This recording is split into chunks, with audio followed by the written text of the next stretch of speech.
তো বড়, আমি খাই কপি, তুমি প্রতিবাদ করো। টাকার যা দাম তাতে ওইটুকু চলে? বউ খুশি কম দামে বড় কপি পেলে। হাইব্রিড জামানায় পিছু হাঁটো তুমি, বিশাল নিলাম হোক জন্মভূমি।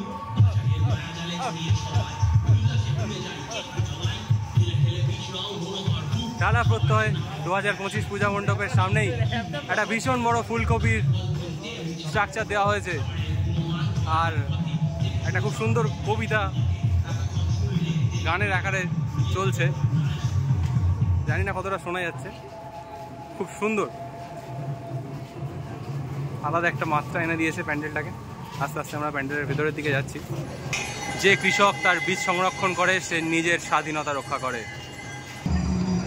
টানা প্রত্যয়ের ভিতরে অ্যাম্বিয়েন্সটা প্রতি বছরের মতো এবছরেও আলাদাই লাগছে। বীজই হলো আমাদের জীবনের প্রথম স্রোতের উৎস, জীবনের উৎস যাকে বলা হয়। সেই বীজ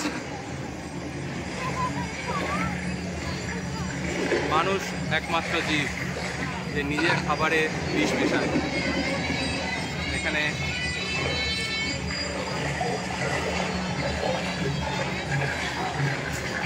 সবাই সামনের দিকে এগোচ্ছে, আর যারা রয়েছে ওখানে তারা পিছন দিকে যাচ্ছে। পেস্টিসাইড মেশানো হচ্ছে।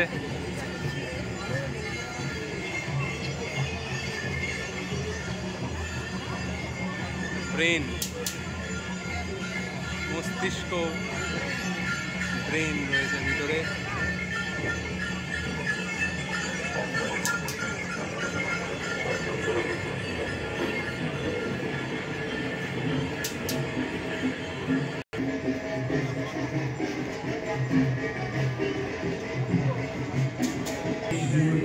শুধুমাত্র বাজার আর মুনাফার লোভে যুদ্ধের পরিমাণে কৃত্রিমভাবে দুর্বৃত্ত আর যুদ্ধে তৈরি করে বীজ ও কৃষিকে বহুজাতিক মুনাফাখোরের জেলখানায় আবদ্ধ করে দিলাম। হাইব্রিড বীজ, রাসায়নিক সার, কীটনাশকের ব্যবহারে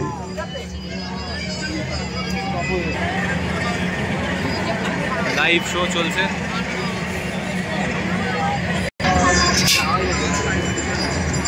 খাদ্য এখন যুদ্ধ বিভিন্ন দেশে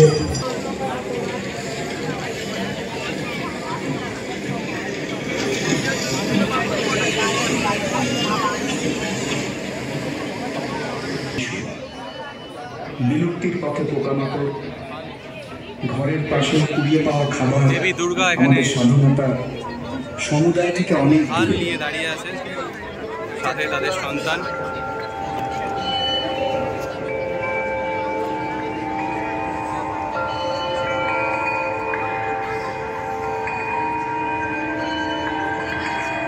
এখানে অসুর রূপে দেখানো হয়েছে দিশাহীন কৃষি চুক্তি।